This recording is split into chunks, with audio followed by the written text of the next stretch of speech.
এই বাড়িতে লোক আছে কারা? গেট খোলেন। আশরাফুল সেলিম বিলা। এই বাড়িতে লোক আছে কারা? সিসি ক্যামেরা লাগাইছে। এই বাড়িতে লোক আছে কে? গেট খোলেন।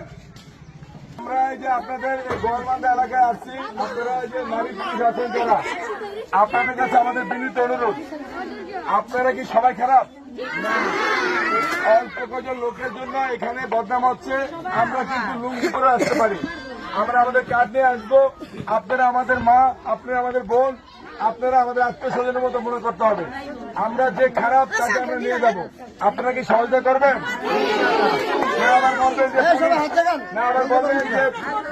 আবার বলবেন যে পুলিশ এসে একা ধরে আমাদের ঘরের মধ্যে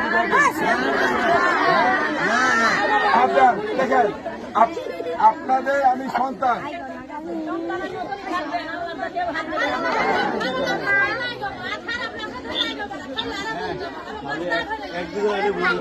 আপনাদের আমরা সন্তান, আমরা পোশাক পরেছি, আপনারা পোশাক পরেন। আপনার যদি ছেলে একটা পুলিশ হয়, সে কি কাজ করবে না? আপনারা এরপরে আমরা এখানে আসবো, একজন দুইজন পোশাকে আসতে পারি, ফিল্ডে আসতে পারি। আপনারা কি আমাদের সাথে ঝগড়া বাঁধাবেন? কাজে বাঁধাবেন? আর যারা রোজা রাখেন এই বাচ্চারা আমার সাথে আসো, তোমাদের আমি চকলেট খাওয়াবো। বাচ্চারা আছো, ঠিক আছে? আর আপনারা সহায়তা করেন।